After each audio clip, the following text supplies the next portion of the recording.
오늘 하루도 하나님의 동행하심을 체험하며 살아가시길 축복합니다. 오늘 함께 보실 하나님의 말씀은 욥기 19장 25절에서 27절 말씀입니다.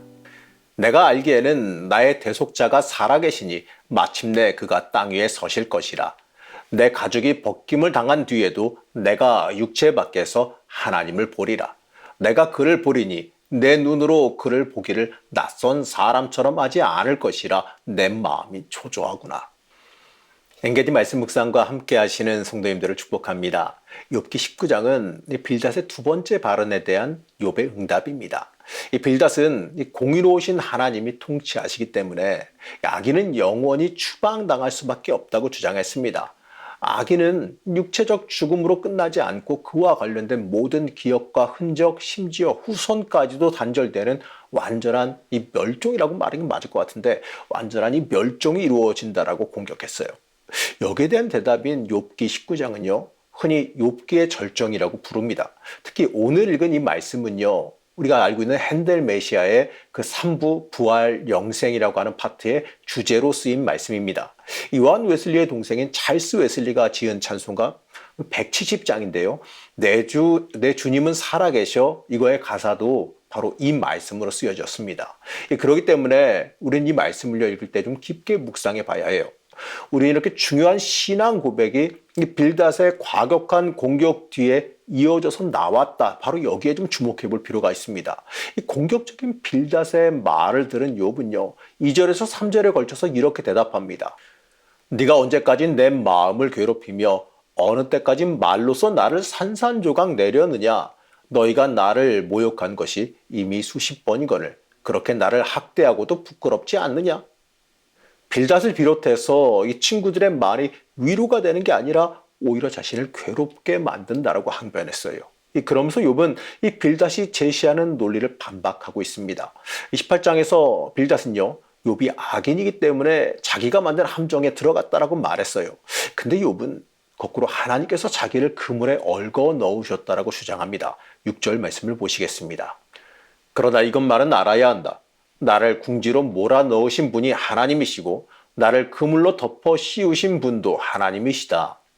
욥은 자신이 고통을 겪는 게 자신이 악인이기 때문에가 아니라 하나님께서 나에게 고통을 주셨다라고 반박하는 겁니다. 모든 고통이 하나님께로부터 왔다라는 그 사실을 분명하게 밝힙니다. 그러면서 욥은요.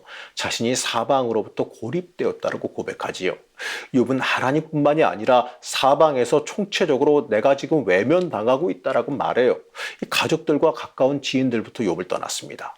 이 친척들과 가까운 친구들도 욥을 버렸습니다. 심지어 아내조차도 욥을 떠나갔고 친족들조차도 욥을 외면합니다. 이제 모든 사람들이 욥에게서 떠나갔어요. 그것보다 더 힘든 것은요. 그동안 당연하게 여기던 그 관계들이 완전히 뒤집어지는 경험이에요. 자신의 종들이 자신을 무시하고 오히려 자신이 눈치를 봐야 되고 연장자인 자신이 어린 사람들에게 무시를 당하고 있다라고 말하고 있습니다. 욥을 섬겼던 종들이고 욥에게 지혜를 구했던 젊은 사람들입니다. 근데 그 관계가 이제 완전히 뒤집어졌어요. 욥에게 다가온 재앙은 이렇게 총체적인 재앙이 일어났습니다. 육신뿐만 아니라 마음과 심령이 다 고통받고 있어요. 이 모든 관계로부터 철저히 고립되고 소외당하는 사회적인 죽음까지도 당했어요. 욥은 이 모든 비극적인 상황을 20절에 압축해서 고백하고 있습니다. 나는 피골이 상접하여 뼈만 앙상하게 드러나고 잇몸으로 겨우 연명하는 신세가 되었다. 한마디로 모든 것을 다 잃어버리고 이제 간신히 숨만 헐떡이는 비참한 모습이 되었다라고 고백하고 있습니다. 이제 이러한 이 총체적인 고난의 상황에서 욥은 친구들에게 호소하지요. 21절에서 22절 말씀입니다. 너희는 내 친구들이니 나를 너무 구박하지 말고 불쌍히 여겨다오. 하나님이 손으로 나를 치셨는데 어찌하여 너희마저 마치 하나님이라도 된 듯이 나를 핍박하느냐?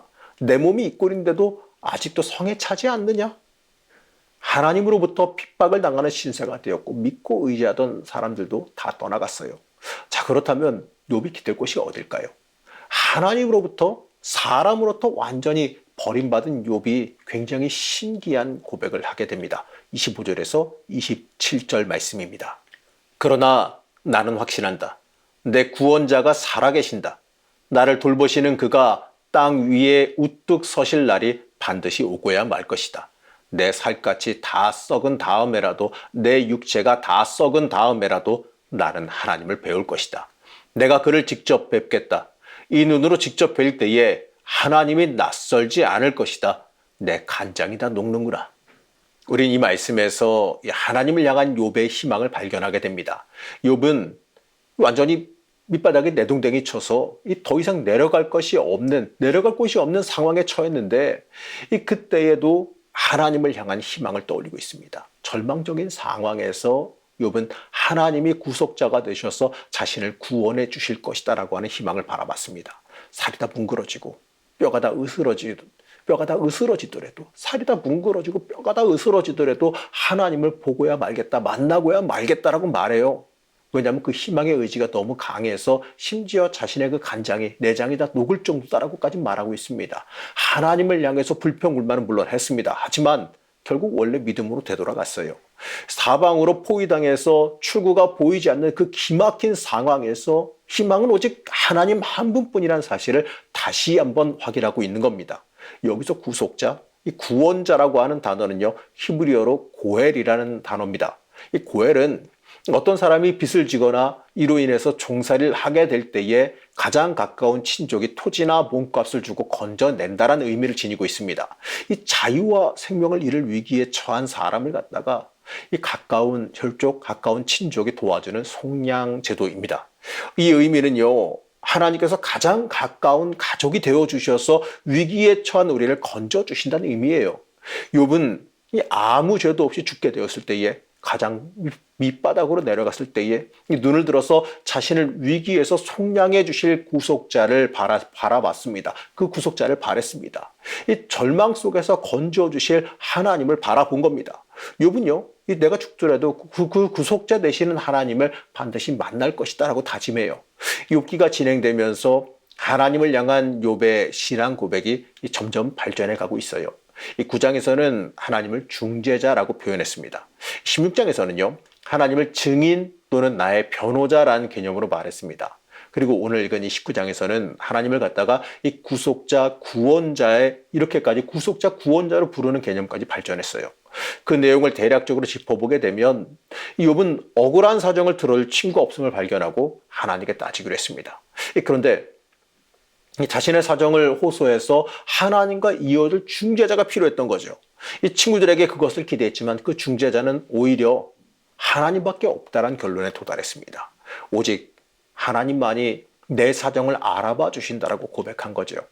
그 다음에 욥은 자신이 당하는 그 억울한 고난에 대한 증언자가 필요했는데, 아니 그 증언자마저도 역시 하나님밖에 없다라고 한 결론에 도달한 겁니다. 오직 하나님만이 내 억울함을, 내 아픔을, 내 연약함을 다 아시기 때문에, 잘 아시기 때문에요. 그리고 마지막으로 욥은요, 이 불의한 죽음의 위기에서 건져내실 고엘, 바로 구속자가 오직 하나님 한 분뿐이심을 잘 깨닫게 됩니다. 결국 욥은요, 억울한 고통 중에서 구원하시고 건져낼 그 은총의 하나님을 발견하고 만나게 되지요. 우리는 욥기 읽으면서요, 욥의 좀 변덕스러운 모습도 발견하게 될 겁니다. 하나님을 이 공격자와 원수라고 공격하다가 갑자기 여기서는 구원자라고 고백해요. 이걸 보면서요, 어떤 분들은 좀 욥이 좀 왔다 갔다 한다, 그렇기 때문에 더 헷갈린다 말씀하신 분도 있는데, 여러분 아시다시피요, 욥은 지금 어떠한 상황이냐, 극심한 고난 중에, 극심한 고통 중에, 정말 억울하고 극심한 고통 중에 있는 사람이지 않습니까? 고난 앞에서 항상 순전하며 똑같을 수는 없겠지요. 이 현실을 바라보면 너무나도 힘들고 고통스럽기 때문에 그래요. 그러니 하나님을 향해서 항의도 하게 되는 거죠. 그러나 또 생각해 보게 되면 이 고통에서 건져내실 분도요, 가만히 생각해 보면 하나님밖에 없거든요. 여러분 한번 생각해 보십시오. 여러분 인생에서 고난을 당했을 때, 어려움 당했을 때, 그 고난이 오게끔 허락하신 것도 하나님인 건 맞지만 그 고난에서 나를 건져내실 분도 하나님밖에 없다는 사실을 우리가 인식하고 고백할 수 있어야 되지 않겠습니까? 그러니까 욥도요, 하나님께 다시 소망을 걸게 되는 겁니다. 욥의 이러한 모습은요, 연약한 우리의 모습과 다를 것이 없지요. 다만 욥은 이 모든 곳에 있어서 하나님에 대한 위대한 믿음을 지니고 있다는 점에서 우리가 주목해 봐야 됩니다. 하나님께 모든 것이 달려있다는 그 사실을 철저하게 믿었기 때문에 하나님께 대한 원망도 알 수가 있게 되어지고 하나님께 구원도 요청하게 되는 겁니다. 여러분은 이것을 바라봐야 돼요. 우리의 인생의 모든 건요, 하나님께 달려 있어요.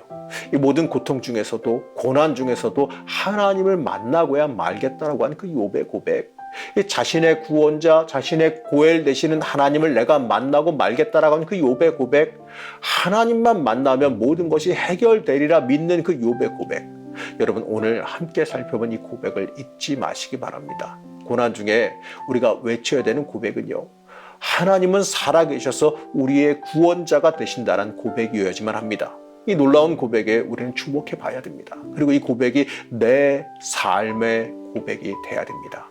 여러분 아마 잘 부르시진 않을 것 같긴 하는데 찬송가 170장의 1절의 가사를 제가 한번 읽어드려 보겠습니다.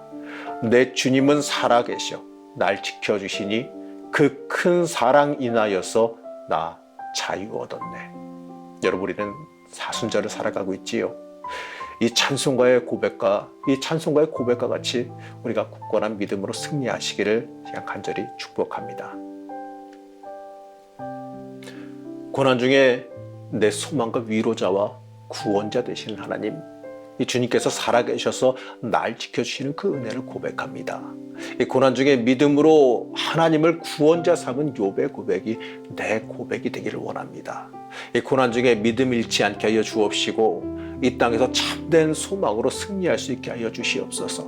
오늘 하루를 살아가면서 내 주님은 살아계셔 내 삶에 함께 하신다는 그 고백으로 살게 하여 주옵시고 또 그로 인하여서 주님께서 주시는 소망으로 새 힘을 얻게 하여 주시옵소서. 오늘 하루도 힘과 소망이 되시는 예수님의 이름으로 간절히 기도드렸습니다.